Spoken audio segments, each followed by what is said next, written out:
질문 사항들이 생기시면 채팅창에 남겨주시면 되겠습니다. 그러면 이제 본격적으로 기후일담 2회차 진행하도록 하겠습니다. 그러면 오늘 강의를 진행해 주실 마용은 농부님을 모셔보도록 하겠습니다. 큰 박수 부탁드리겠습니다. 반갑습니다. 네, 저는 사과 농사를 짓고 있는 음, 농부 마용훈이라고 합니다. 제가 준비한 그 PPT 자료를 보면서 말씀을 드릴게요.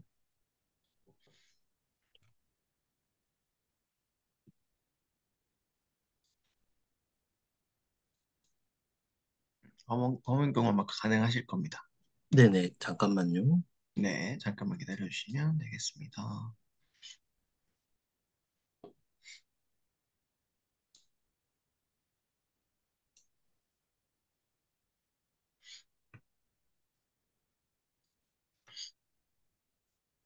음, 음, 슬라이드 쇼가 아니죠? 네, 한번 죄송해요. 다시, 네, 네네, 이제 슬라이드 어, 쇼 나오죠? 네, 슬라이드쇼로 보이고 있습니다. 네, 반갑습니다. 저는 사과 농사 짓고 있는 마용훈이라고 합니다. 제가 일하고 있는 곳은 경남 함양군이고, 음, 이 지도에서 빨간 점으로 보이는 저 위치입니다. 여기에서 저는 14년째 사과 농사를 짓고 있는데요. 여러분들 사과는 많이들 보시고 드셨겠지만 이 사과 꽃은 잘 못 보셨죠? 이렇게 봄에는 사과 꽃이 피고 여름에는 사과 열매가 이렇게 무럭무럭 자라서 가을 딱 지금 시기 한창 빨갛게 익은 사과를 수확하느라고 바쁜 시기를 보내고 있습니다. 빨리 겨울이 와야지 나무도 좀 쉬고 저도 쉴 텐데 겨울만 기다리고 있습니다.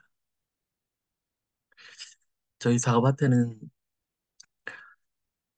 사과만 자라는 게 아니라 저희 아이들도 자라고 있습니다. 아이들이 아직도 초등학생인 아이들이 둘이 있습니다.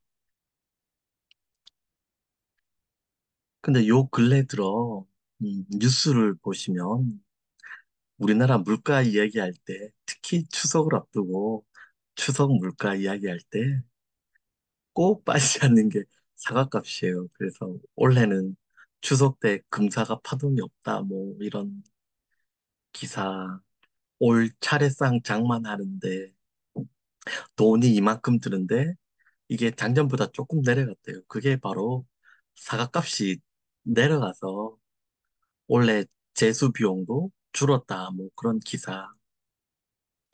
심지어 대통령까지도 바로 그 지난주죠. 지난주에 마트에 가가지고 아직 사과값 비싸니까 이거 좀 더 싸게 만들겠다.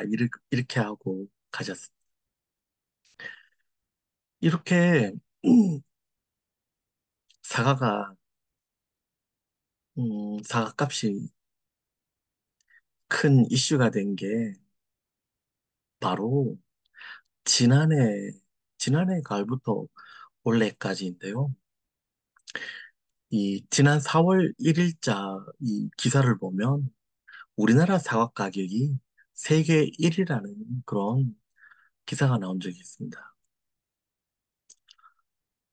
지난 3월에 그 기사를 보면 사과값이 사상 최고가를 기록했다고 하고, 32년 만에 과일값이 가장 비싸가지고 소비자들이 아우성이라는 그런 기사들도 나오고, 하여간 특히 지난 설을 전후로 해서 사과값이 비싸다는 기사들이 언론 매체마다 엄청 많이 나왔습니다. 그래서 결국은 사과값이 너무 비싸다고 대통령까지도 비판을 받기도 했었고, 결국은 지난 설을 앞두고 대통령이 하나로마트 가가지고 또 사과값 보면서 입을 딱 벌리고 있는 저 모습이 언론에 크게 보도되기도 했었죠. 바로 이 자리에서 사과뿐만 아니라 대파 한 단 값이 얼마라고 해서 한동안 시끌시끌했던 적이 있습니다. 왜 이렇게 사과값이 비싸졌냐 하면, 음, 지난해 같은 경우에 사과 재배 면적이 2% 줄었어요. 사과 재배 면적은 2% 줄었는데, 문제는 사과 생산량이 그 전에 2022년보다 30%나 줄었습니다. 왜 그렇게 사과가 많이 생산량이 줄었을까요? 사과 생산량이 30% 주니까 사과값이 한 두 배씩 올라버렸거든요. 지난해 날씨를 봐야지 그 원인을 알 수가 있습니다. 지난 같은 경우에는 특히 남부지방은 굉장히 어, 겨울부터 봄까지 무지하게 가물었거든요. 그래서 광주광역시 같은 경우에는 지난해 초부터 음, 비가 오지 않으면 제한 급수를 할 수 있다는 그런 언론 기사들이 굉장히 많이 나왔습니다. 그러다가 벚꽃이 필 무렵부터는 꽃이 엄청 일찍 피고 있다고 기사들이 막 나오기 시작했고,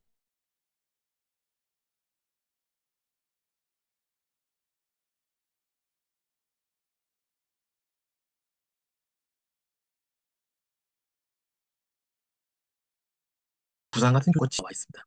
이 12일에 부산에서 찍힌 사진입니다. 지난해 3월 12일입니다. 그러다가 이렇게 3월이 따뜻하고 온갖 꽃들이 일찍 개화를 했는데, 그러면서 사과나 배가 이렇게 냉해가 우려된다는 그런 기사가 나오기도 했었고요. 그러다가 지난해 어린이날 비가 또 엄청 왔죠. 제주도 한라산 같은 경우에는 3일 동안에 거의 1000mm 정도 비가 왔고요. 그리고는 5월 중순부터 매우 더워지기 시작했습니다. 6월에 이미 37도를 올라가는 폭염이 6월부터 시작이 됐고요. 그러다가는 또 기록적으로 강수량이 많은 그런 장마가 다가왔습니다.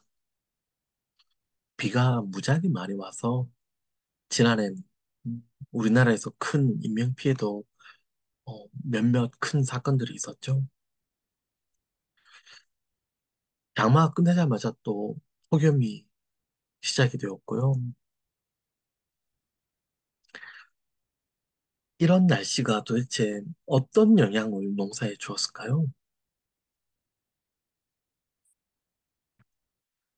지난해 3월이 역대 최고로 따뜻했습니다. 그러니까 3월, 4월에 개화하는 봄꽃들이 굉장히 일찍 피기 시작했어요. 저희 밭의 사과꽃 같은 경우에는 지난해 4월 8일부터 꽃이 피기 시작했는데요. 이건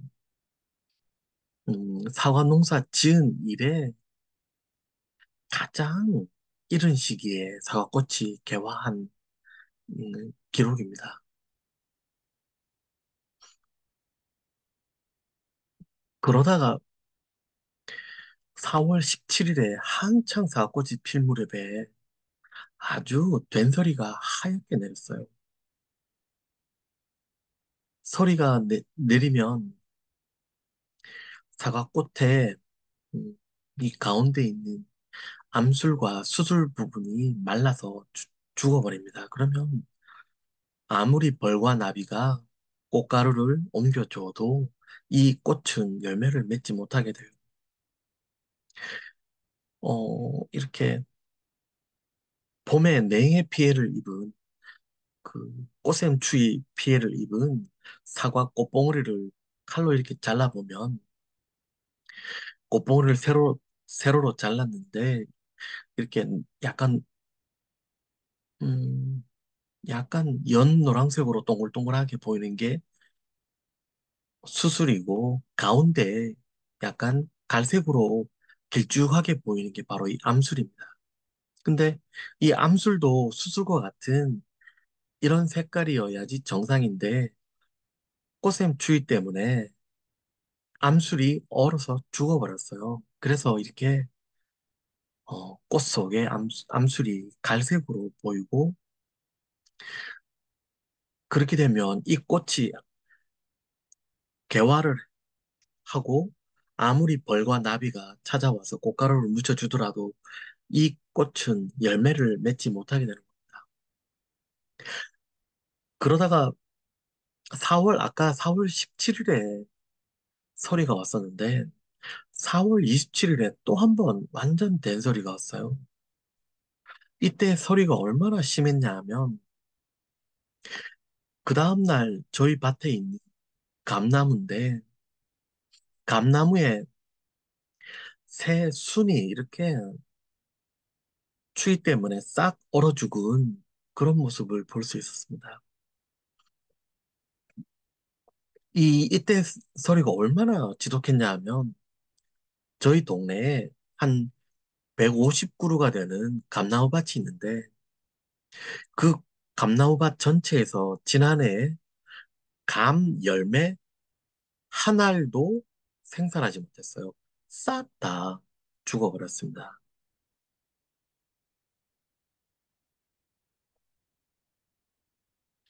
저희 밭에 배나무가 두 그루가 있어요.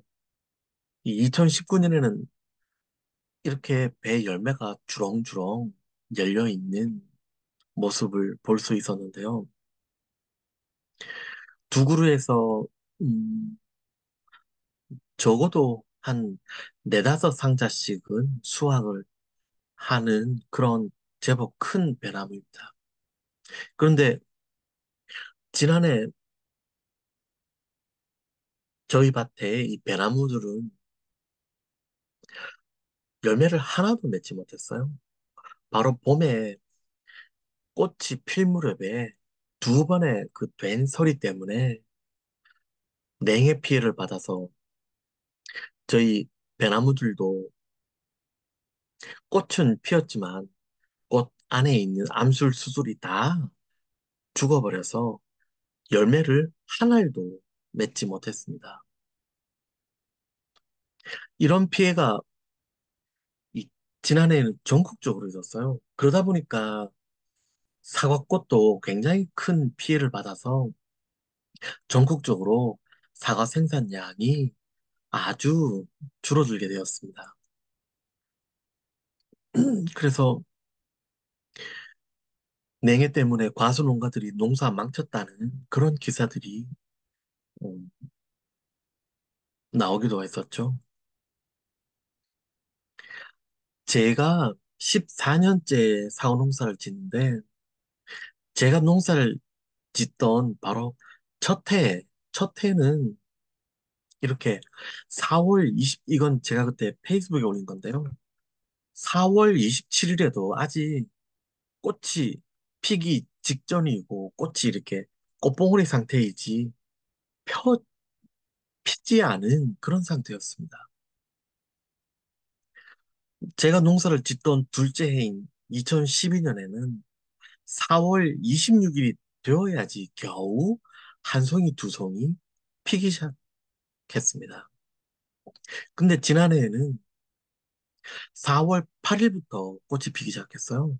그러니까 제가 농사를 짓기 시작하던 초기 2011년, 12년 그때보다는 거의 20일 정도 일찍 꽃이 피기 시작했어요. 그게 왜 그럴까요? 그건 바로 지금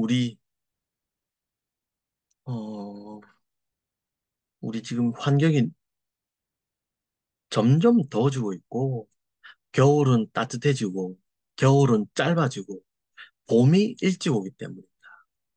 그러다 보니까 겨우 한 10한 4년 사이에 꽃피는 시기가 이렇게나 앞당겨졌어요. 이렇게 원래 사과꽃이 저희 지역에 4월 말부터 피는 게 정상이었는데 그게 이제는 4월 초부터 꽃이 막 피기 시작하는데 근데 꽃샘추위가 한 번씩 4월 중순에 막 닥치는 거예요. 예전에는 꽃샘추위를 별로 걱정하지도 않은 4월 말에 꽃이 피니까 그때는 냉해 피해를 적게 받았죠. 적게 거의 안 받았죠. 사실 저희 사과밭은 제가 농사를 짓기 시작하던 초창기에는 냉해 피해를 구경할 수가 없었어요.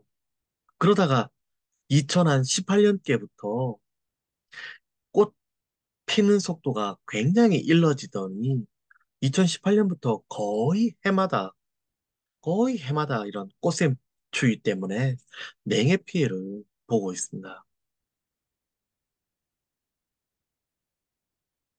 지난해 같은 경우에는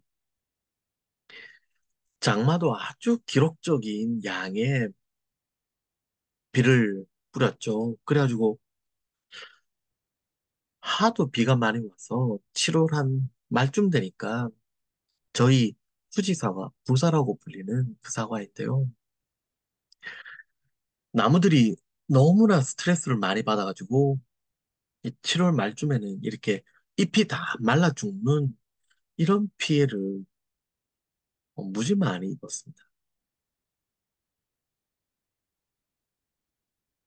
특히 지난해 장마 때문에 사과 열매가 썩어 들어가는 이 탄저병이 전국적으로 굉장히 많은 피해를 줬는데요.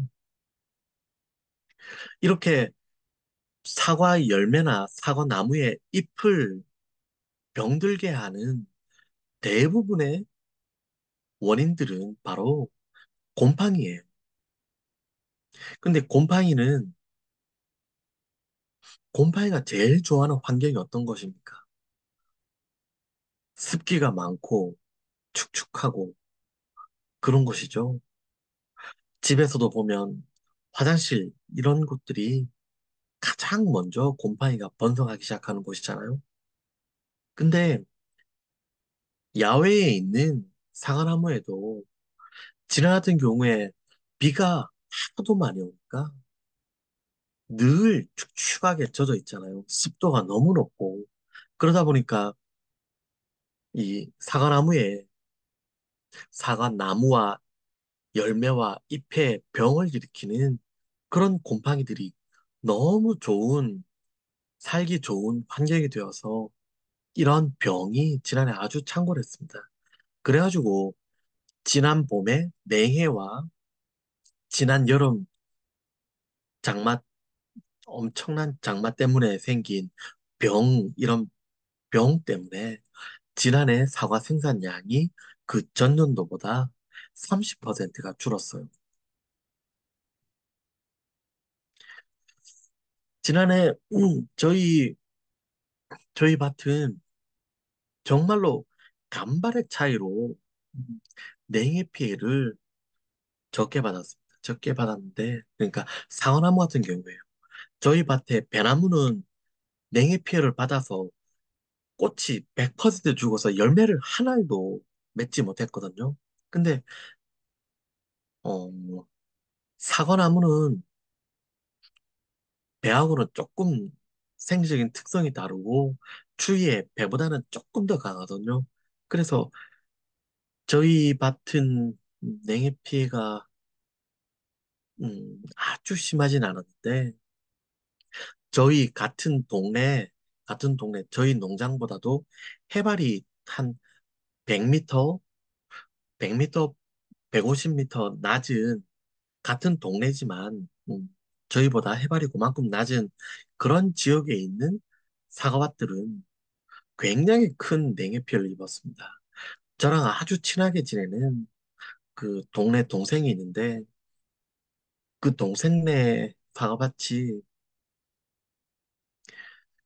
어, 열매 몇 개가 달렸냐면 정상적으로 보면 한 그루에 100개 이상은 달려야지 정상인데 지난해 그 밭에 조사를 해봤더니 8개, 9개가 달렸어요. 한 그루에 평균. 그러니까 사과 생산량이 예상했던 거에 뭐 10%도 안 되는 그런 양이었죠. 그래서 지난해 그 동생은 지난해 처음에 농사를 아주 이른 봄에 농사를 이제 한 해 계획을 세울 때, 아, 이 밭에서 사과를 생산하면 한 4천만 원어치는 어, 소득으로 올리겠구나라고 생각을 했었는데, 근데 냉해 때문에 실제로 그 친구가 사과를 따서 이제 얻은 소득이 한 500만 원 될까 말까 그 정도의 피해를 입었습니다. 저희 밭의 경우에는 아주 다행히 진짜 아주 간발의 차이로 냉해 때문에 꽃이 죽지는 않았는데 이, 이 사진에 보는 것처럼 열매가 이렇게 아주 빨갛고 매끈하게 피부가 깨끗하지가 않고 누르스름하고 거칠거칠하게 피부가 변하는 그런 피해가 되게 많았어요. 그래서 지난해 같은 경우에는 이런 사과들이 워낙 많이 나와서 저희도 이런 사과들은 이제 좋은 가격을 받지 못하고 이제 비품으로 처리되는 그렇게 될 수밖에 없었습니다. 그래서 저희도 뭐 상당히 많은 피해를 입었다고는 할 수 있죠. 그리고 요 근래 들어서 8월 말부터 9월 한 중순 사이에 비가 굉장히 많이 오고 있어요. 이걸 뭐 가을 장마라고도 부르기도 하는데 우리나라의 전통적인 장마는 6월 말에서 7월 말 사이에 그때 비가 많이 내리는데 근데 한여름에 폭염이 지나고 나서 8월 말부터 비가 또 어마어마하게 많이 오고 있습니다. 그래서 음, 이 사진에서 보는 것처럼 사과나무에 잎이 또 병이 들어서 이렇게 일찍 누렇게 떨어져 버리는 이런 피해를 많이 입었습니다. 이런 피해가 많이 입으면 사과의 품질에 아주 큰 영향을 줍니다.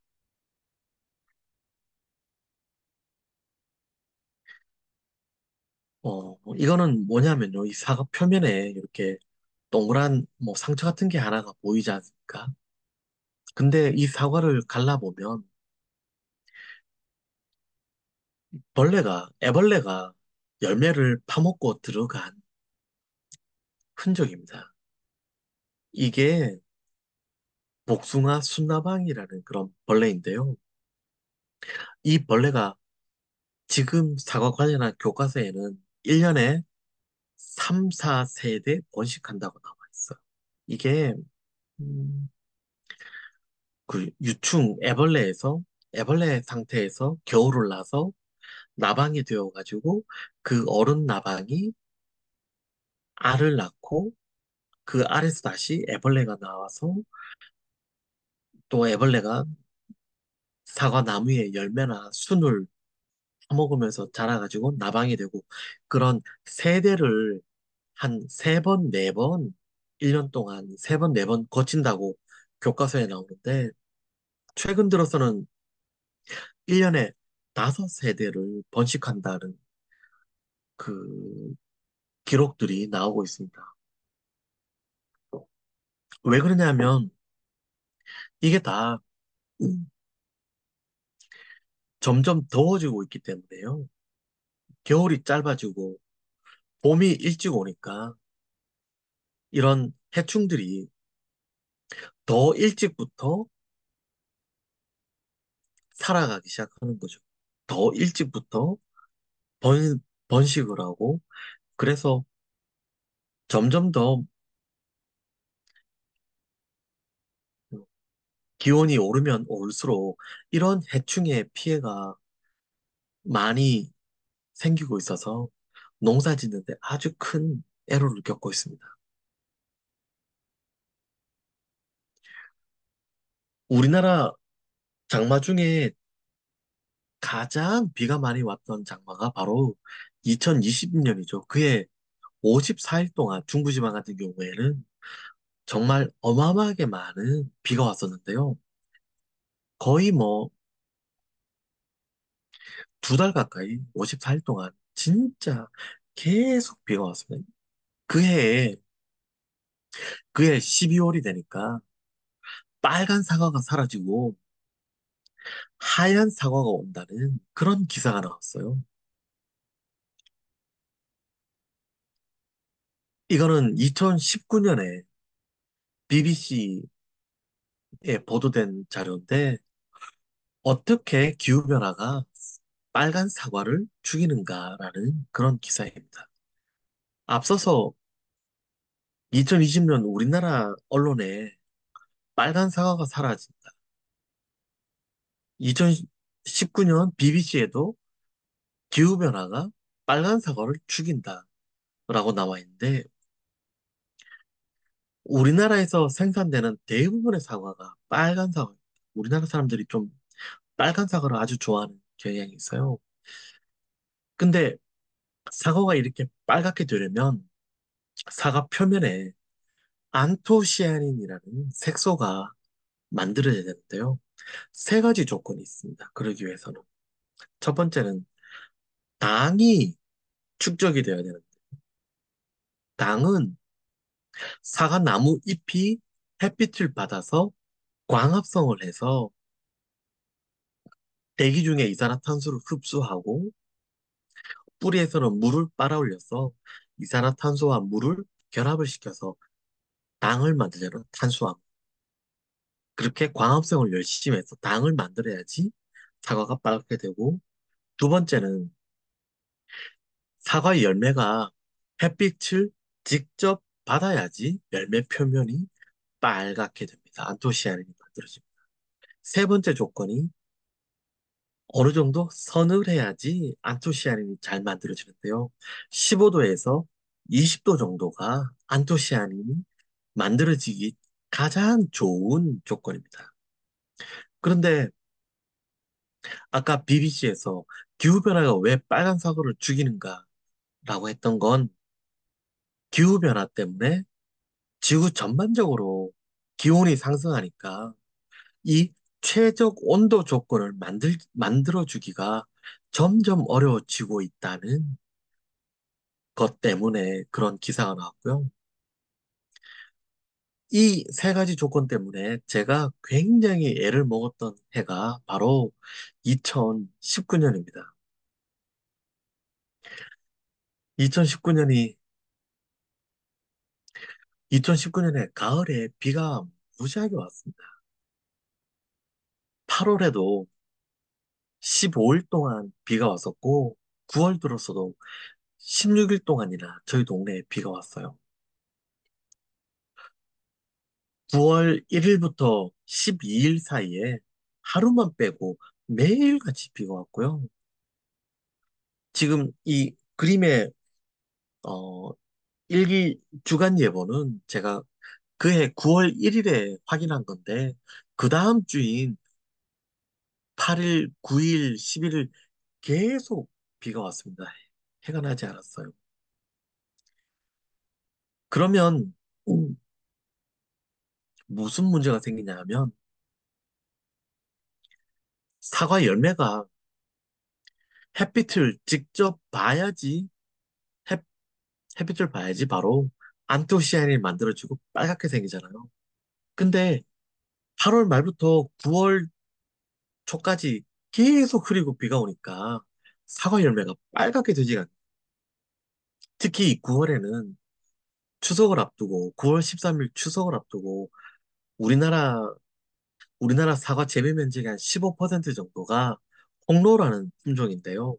그 홍로 품종은 바로 8월 말 9월 초에 수확을 해서 추석 시장을 내려고 그렇게 재배하는 품종인데요. 8월 말 9월 초 계속 비가 오니까 사과가 빨갛게 되지 않는 거예요. 그래서 애만 애만 태우다가 추석은 9월 13일로 다가오는데 여러분 우리나라에서 1년 중에 사과값이 제일 비쌀 때가 언제인지 아세요? 사과값이 제일 비쌀 때가 바로 추석 때예요. 추석 때. 두 번째로 비쌀 때는 설 때고요. 추석과 설을 그 두 명절 동안 과일 선물을 굉장히 많이 하죠. 우리나라 사람들이. 과일 선물 많이 하고 또 제수용으로도 많이 수요가 있고 그래서 1년 중에 제일 사과값이 비쌀 때가 바로 추석인데 그래서 우리 농민들은 추석을 겨냥한 홍로 품종 사과를 상당히 많이 재배하고 있는데 추석을 앞두고 사과를 빨갛게 익은 사과를 수확을 해서 시장에 내보내고 팔아야 되는데 계속 비가 오니까 사과가 빨갛게 익지를 않는 거예요.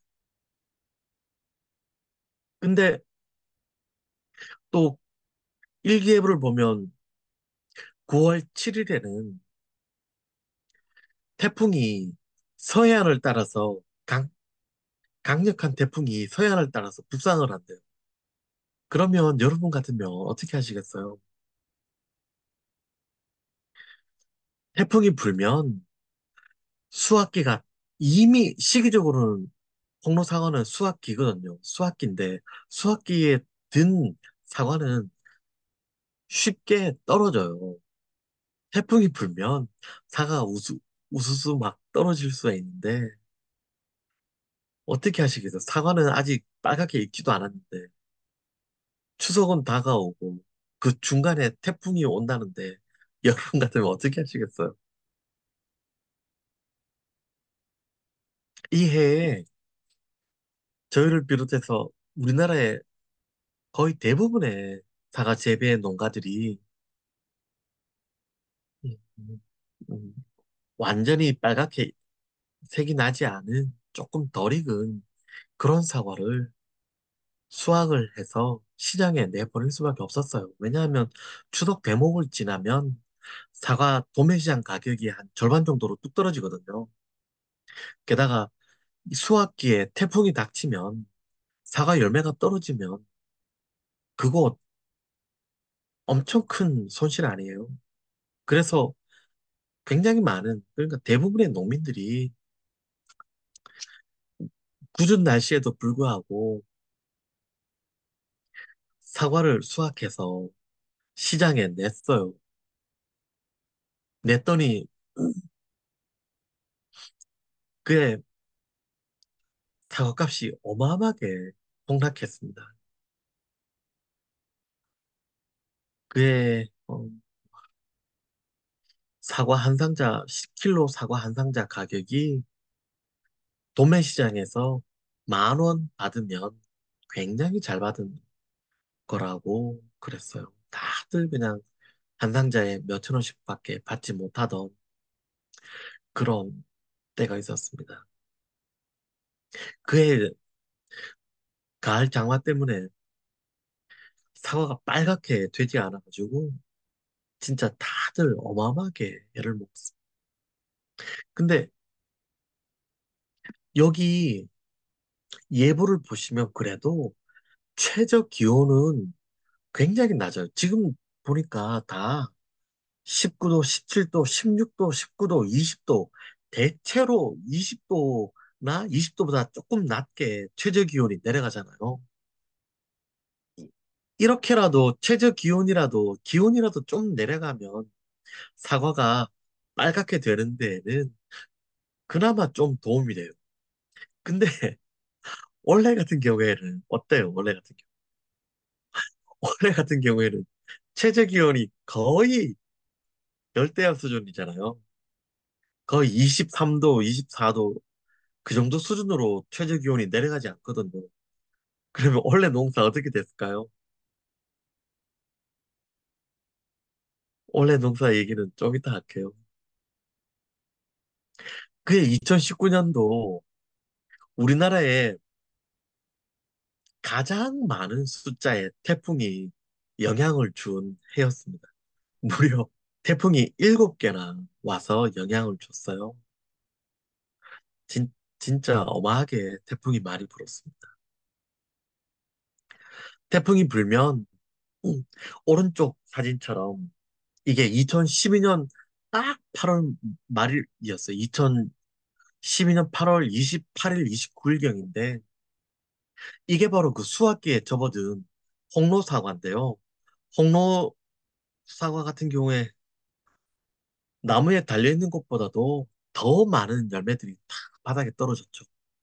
그에 저희가 엄청나게 큰 피해를 받고 이 왼쪽 사진은 이제 후지사과, 부사라고 불리는 후지사과인데 후지사 같은 경우에는 열매가 떨어지진 않았지만 이렇게 나무 자체가 쓰러지는 그런 피해를 어마어마하게 겪었습니다. 그래서 이 쓰러진 나무들을 다 일으켜 세운다고 무지하게 고생을 많이 했습니다.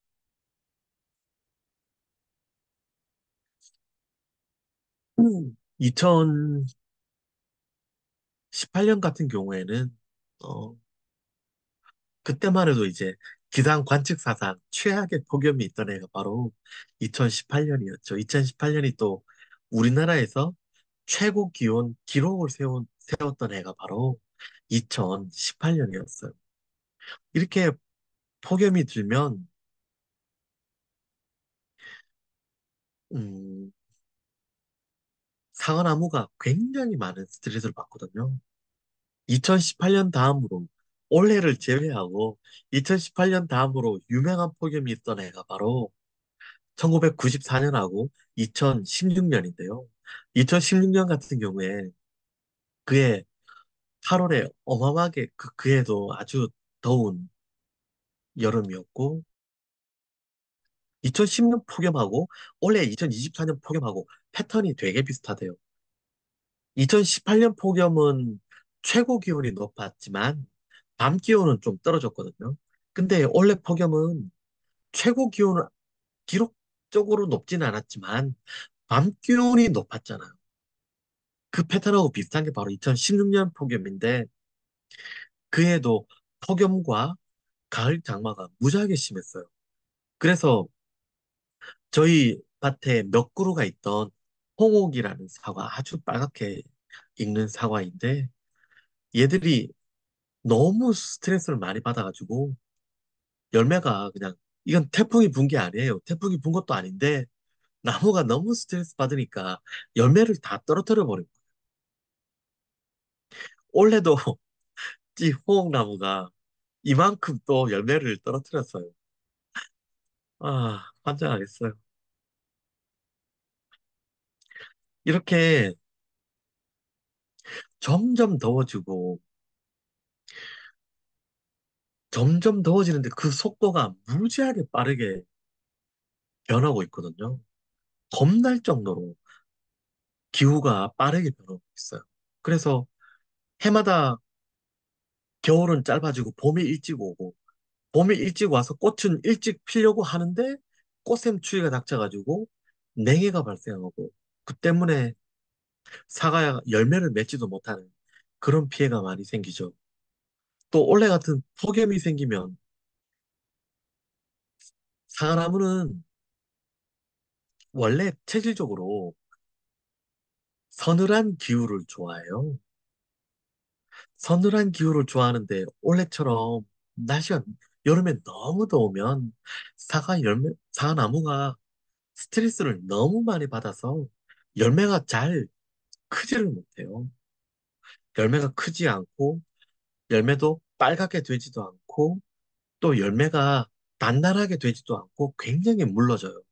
물러지면 오래 저장할 수도 없게 되고 그리고 요 근래 들어서 올해는 가을 장마는 거의 없는 편인데 올해를 제외하고는 요 근래 몇 년 동안 계속 8월 말부터 9월 중순 사이에 비가 너무 많이 와가지고 사과가 빨갛게 되지 않고 병도 많이 걸리고 여러 가지 문제가 생기고 있고 태풍 같은 경우에는 올해는 아직까지 우리나라에 아주 큰 영향을 준 태풍은 없었는데 며칠 전에 중국하고 베트남 지나갔던 그 무시무시한 태풍, 또 얼마 전에 바로 일본을 그 관통했던 무시무시한 태풍, 그런 태풍이 불면 사과 농가한테는 어마어마한 피해를 주죠. 근데 다행히 원래 우리나라는 아직까지는 그런 큰 태풍이 오진 않았지만 통계적으로 태풍의 빈도와 강도가 점점 많아지고 점점 세지니까 농민 입장에서는 너무너무 불안하죠. 그런 그저께 중국을 덮쳤던 그런 태풍이 우리나라에 오면 완전 망하니까요. 그리고 겨울이 너무 따뜻하니까 해충들이 사실은 해충들이 겨울에 추워서 얼어 죽는 숫자가 많았는데 지금은 겨울이 너무 따뜻하니까 해충들이 겨울을 너무 쉽게 잘 생존하고 그래서 해충 피해도 늘어나고 있고 이런 기후위기 때문에 굉장히 큰 피해를 겪고 있습니다. 그러면 원래 원래는 어땠을까요? 원래도 역시 봄이 일찍 찾아왔어요.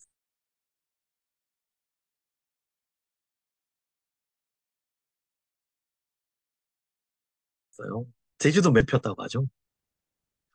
지난 겨울 여러분들 기억해 보시겠어요? 지난 겨울에 비가 무지무지하게 왔어요.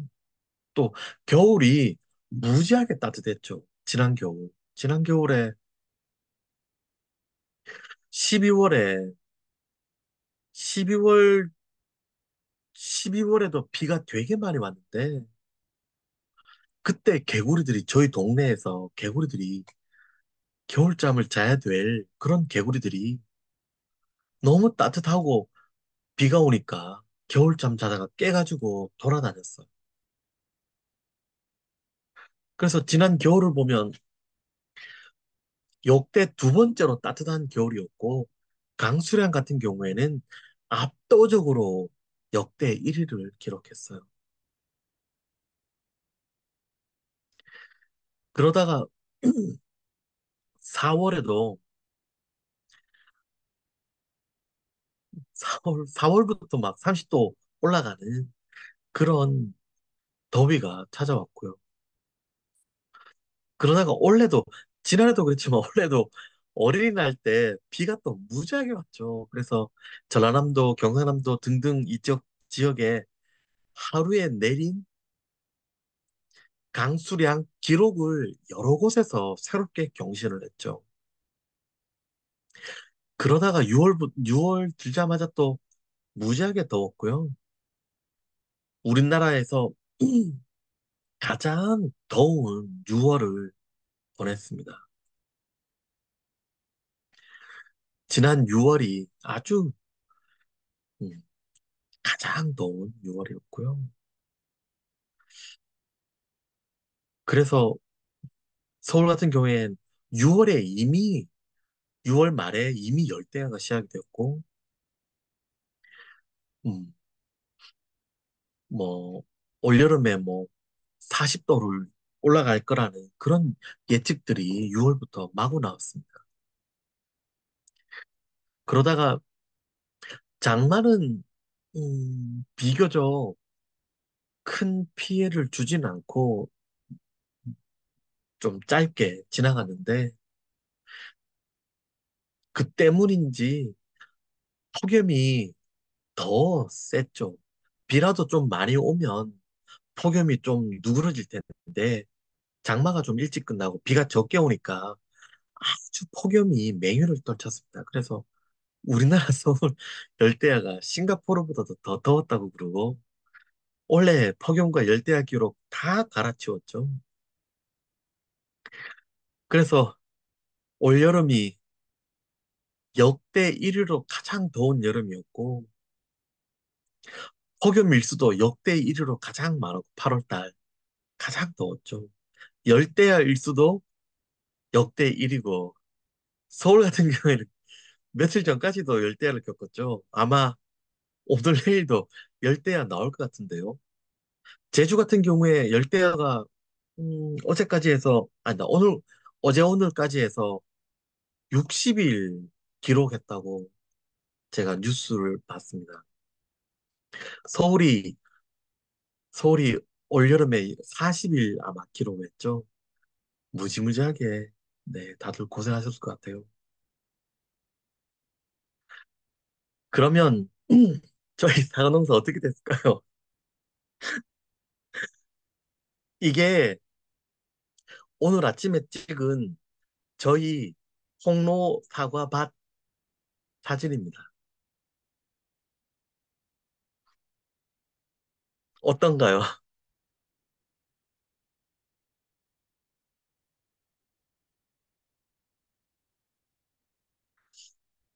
홍로 사과는 이제 아까도 말씀드렸지만 추석 시장을 겨냥해서 재배해서 나가는 사과인데요. 원래 저희 홍로 농사는 완전히 폭망 수준입니다. 추석을 이제 딱 일주일 앞두고 있잖아요.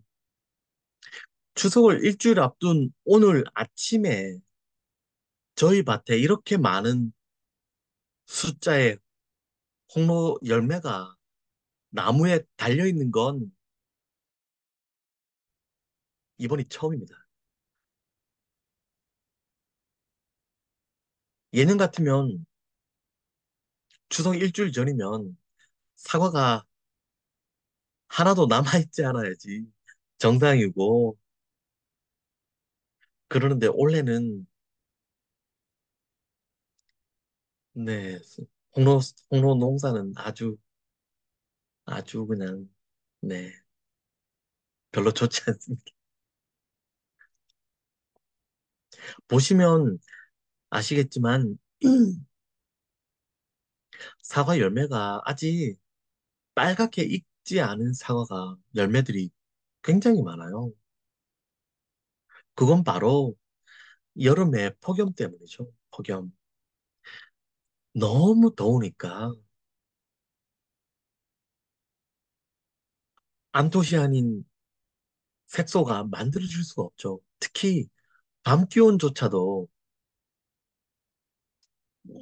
20도 아래로 내려간 안토시아닌이 만들어지기 위해서는 15도에서 20도 정도가 최저 온도인데 그 20도 아래로 내려간 밤이 저희 지역에 딱 두 번인가 세 번인가 밖에 없었어요.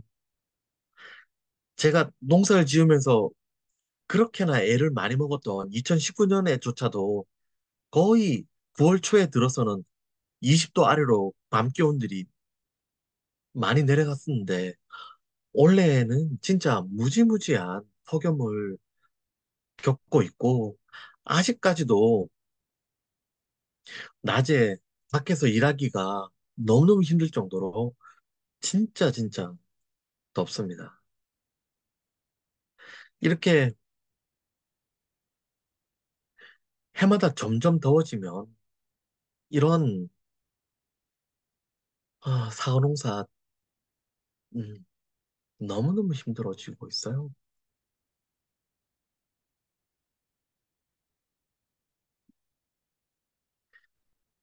최근 들어서는 음, 음, 기후위기 때문에 인플레이션이 생기고 있다는 그런 이야기들이 많이 나오는데요. 그 지난해부터 올 초에 같은 경우에는 금사과, 금파 이게 아주 언론에 아주 떠들썩하게 보도가 많이 됐었죠. 결국은 총선 때도 그런 물가가 총선 민심에도 영향을 많이 미쳤다는 그런 보도가 나오기도 했었고요. 이렇게 원래 금사과가 됐었던 원인이 바로 기후위기지 않습니까? 봄이 일찍 오고 냉해를 입고 여름에 비가 너무 많이 오니까 사과 열매가 병이 들어서 썩어버리고. 그 두 가지 현상은 바로 기후위기 때문이에요. 너무 더워지고 기후가 변하고 있어서. 근데 우리 정부는 사과값이 비싸다고, 비싸면 그 원인을 찾아서 대책을 내놔야 되는데, 우리 정부는 그냥 사과값 비싸다고 외국에서 바나나, 파인애플, 망고, 오렌지 더 많이 수입해서 사과값 떨어뜨리겠다고. 그런 게 바로 우리 정부의 대책이었어.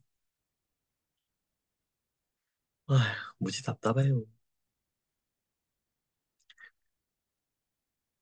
지난 겨울 같은 경우에도, 지난 겨울 같은 경우에 이제 요즘에는 수박도 겨울에 살 수 있지 않습니까? 하우스에서 재배를 하니까. 근데 지난 겨울 수박이 굉장히 비쌌어요. 왜 그랬을까요? 수박 같은 경우에 하우스에서 재배를 하지만 지난 겨울에 비가 너무 많이 왔잖아요. 비가 너무 많이 오니까 수박도 일조량이 부족하고 비가 너무 많이 온 피해를 받아서 수박 흉작이 되었어요. 그래서 수박, 참외, 딸기 같은 겨울철 하우스에서 재배하는 과채류들이 작황이 좋지 않고 가격이 아주 비쌌습니다.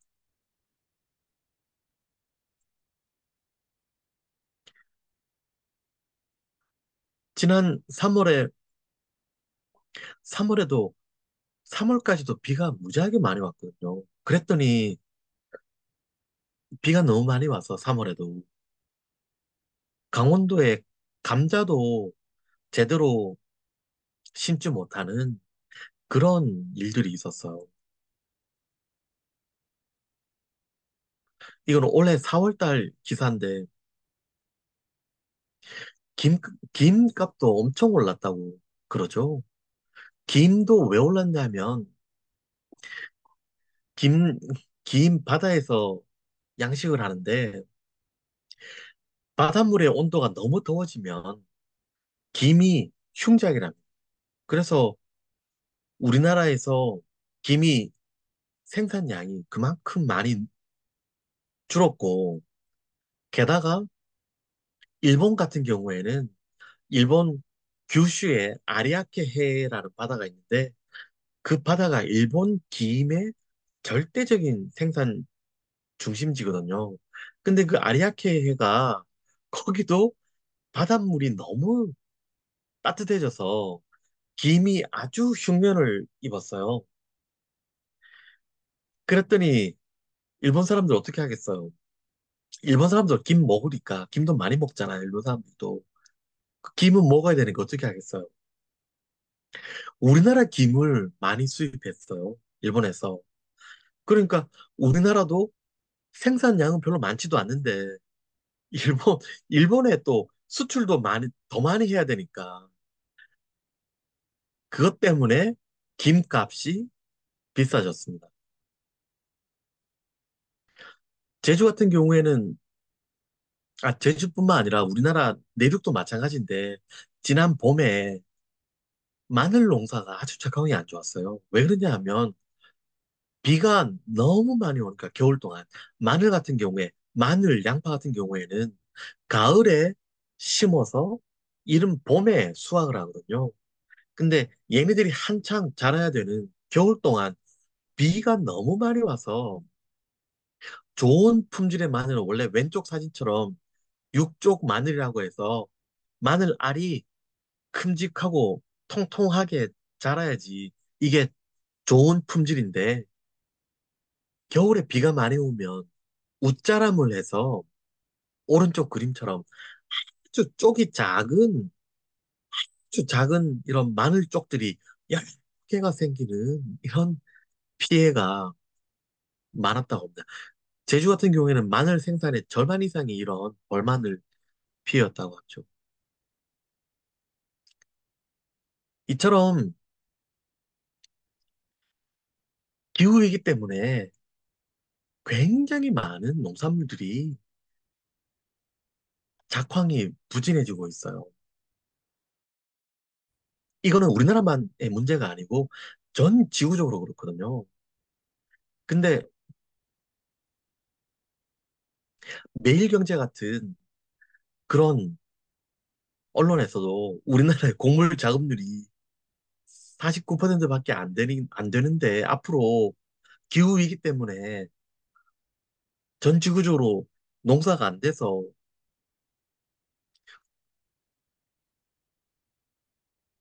주 식량 같은 경우에 작황이 부진하면 어떻게 먹고 살래? 걱정하는 그런 기사가 지난 6월에 나왔어요. 지난 5월에 스페인의 스페인의 그런 슈퍼 같은 곳에 올리브유를 파는데 올리브유를 다 쇠사슬로 이렇게 자물쇠에 걸어가지고 칭칭 감아놓은 그런 일이 보도가 되었어요. 왜냐하면 스페인에서 올리브유 가격이 너무 올라서 사람들이 이걸 많이 훔쳤대요. 그래서 그거를 훔치지 못하게 이렇게 쇠사슬로 감아놓는 그런 일이 있었습니다. 근데 스페인 같은 경우는 전 세계에서 올리브유 생산량이 최고로 많은 나라인데 이 스페인도 이 기후이기 때문에 가뭄이 아주 심해져서 올리브 생산량이 반토막으로 뚝 떨어지니까 올리브유 가격이 급등을 하고 그 식용유를 쇠사슬에 자물쇠 채워놓는 그런 일들이 벌어지고 있었답니다. 카카오도 마찬가지죠. 카카오. 초콜릿의 원료인 카카오도 저 서아프리카의 가나 이런 나라들이 카카오의 주 생산국인데 여기도 기후이기 때문에 기후가 너무 안 좋게 변하니까 카카오 작황이 안 좋아서 지금 초콜릿 가격이 계속 오르고 있다지 않습니까? 커피도 마찬가지고요. 커피도 국제시장의 원두 가격이 4년 새에 3배나 올랐다고. 베트남 같은 경우에 우리가 베트남 같은 경우에 그 커피를 굉장히 많이 생산해서 수출하는 나라인데 베트남 같은 경우에도 기후이기 때문에 심한 가뭄이 들어가지고 커피 농사가 안 되니까 커피 원두 값이 계속 국제적으로도 상승하고 있습니다. 이처럼 우리나라뿐만 아니라 전 세계적으로 온갖 종류의 농산물들이 작황이 기후위기에 직접적인 영향을 받고 있고 가격이 급등하고 있어요. 근데 점점 더 걱정되는 건 이 그래프에서 보듯이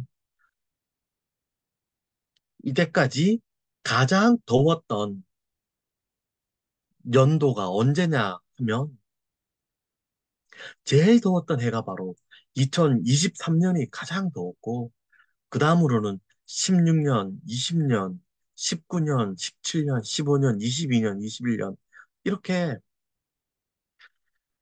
관측 사상 가장 더웠던 해를 꼽으라고 하면 그게 10개가 전부 다 2010년 이후부터 지금까지 있는 해들입니다.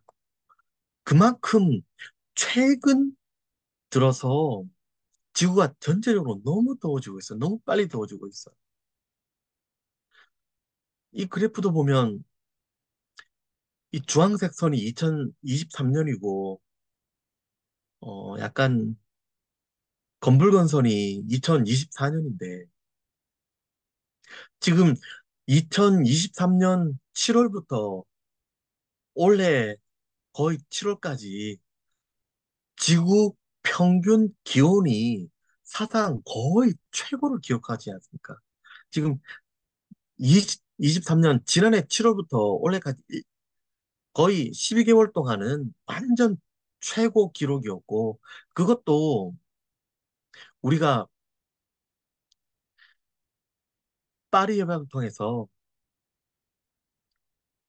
지구 전체 평균 기온을 2도씨 상승하는 걸 2도씨 이내로 억제하고, 가능하면 1.5도씨에서 억제하자라고 합의를 봤지만, 이미 지난 2023년 7월부터 올해 6월까지는 1.5도씨를 초과해서 상승을 했어요.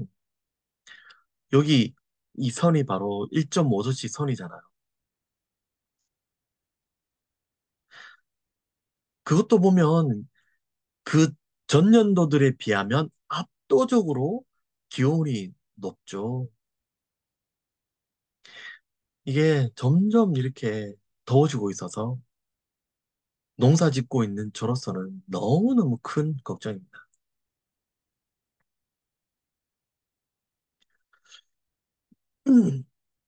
이건 농촌진흥청 자료인데요. 그전에는 우리나라의 거의 대부분의 지역에서 사과를 재배할 수 있다고 했었는데, 이제 2030년대에 이제 몇 년 남지도 않았어요. 그렇게 되면 강원도 지역하고 백두대간을 낀 뭐 충청도, 경상도 일부, 전라도 일부 지역, 백두대간 근처에 그 지역들에서만 사과 농사를 지을 수 있다고 예측하고 있습니다. 2060년대가 되면 이 강원도의 큰 산들, 백두대간 중심으로 하는 그 산들 몇 곳하고 남부지방으로는 뭐 지리산 꼭대기나 덕유산 꼭대기 정도에서만 사과 농사를 지을 수도 있다라고 예측하고 있고, 2090년이나 뭐 이번 세기 말이 되면 이 남한에서는 남한 땅의 뭐 1% 또는 0%에서 사과를 지을 수가 농사 지을 수 있다고 예측하고 있습니다. 그래서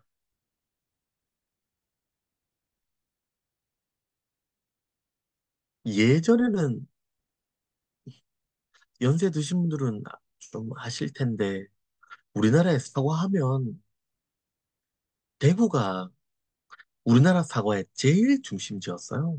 1960년대까지만 해도 전국 사과 생산량의 80%가 대구에서 나왔거든요. 근데 지금 대구 가보세요. 대구 가지고 사과 나무 찾을 수 있겠어요? 대구가 어떤 곳이에요? 대구. 우리나라에서 덥기로 유명한 곳이죠. 근데 올해 같은 경우에는 오히려 서울이 더 더운 것 같았어요. 대구보다. 서울 기록이 더 높아요. 그런 것처럼 대구가 우리나라 사과의 중심지였지만 60년대까지만 해도, 근데 점점 그 사이에 점점 더워져서 지금 현재 사과 재배 중심지는 경상북도 북부 지역이에요. 영주, 봉화, 문경, 청송, 안동, 의성 이런 지역. 그런데 최근 들어서는 경상북도의 사과 재배 면적도 점점 줄고 있고, 강원도의 사과 재배 면적이 무지하게 늘고 있다고 해요. 그만큼 농민들은 기후변화, 기후위기에 대해서 누가 알려주지 않아도 농민들은 경험적으로 알고 있거든요. 이제는 너무 더워져서 우리 지역에서는 사과 농사 짓기가 너무 어렵다는 거 농민들은 누구나 다 알고 있습니다. 그래서 뭐 근래 들어서는 강원도에서 강원도의 사과 재배 면적이 점점 늘어나고 있는데, 강원도라고 뭐 별 수 있겠어요? 강원도도 올해 올 여름에 뭐 거의 35도는 기본이고 36도, 7도 막 올라갔지 않습니까? 결국은 우리나라에서 사과를 재배할 수 있는 그런 게 얼마나 남았을까 걱정입니다. 사과뿐만 아니라 대부분의 대부분의 그런 과일이나 농작물들이 재배 중심지가 점점점 북쪽으로 올라가고 있어요. 귤하면 우리나라 귤 완전 제주도가 제주도밖에 없었죠, 전에는. 근데 최근 들어서는 내륙 지역에서도 귤을 물론 하우스를 통해서 관리를 해야 되지만 내륙 지역에서 귤을 상당히 많이 재배하고 있어요. 그래서 오히려 지금 제주도 귤 농부들이 위기의식을 느끼고 있어요. 왜냐하면 내륙에서 귤을 생산하면 제주도가 경쟁력이 떨어지거든요. 물류, 운송 비용 때문에. 제주도에서 오려면 배를 타든지 비행기를 타든지 해야 되는데 내륙에서 재배되는 귤들은 그냥 트럭에 실어서 올라오면 되니까 물류 비용이 경쟁이 안 되거든요. 그래서 지금 제주도 농민들이, 귤 농민들이 상당히 많이 걱정하고 있습니다.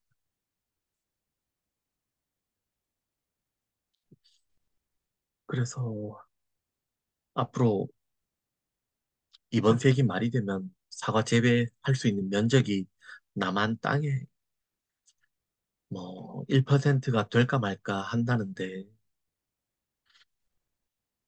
네. 이 사진 속의 아이들이 몇 년 전에 저희 아이들입니다. 이 아이들이 언제까지 이렇게 사과나무 그늘 아래에 앉아가지고 사과를 먹을 수 있을까? 또 이 아이들은 사과라는 걸 저렇게 맛볼 수 있을까? 걱정입니다. 이상으로 제 말씀을 마치겠습니다. 궁금한 거 있으시면 같이 질문도 좀 해주시고 이야기 좀 나눠보시죠.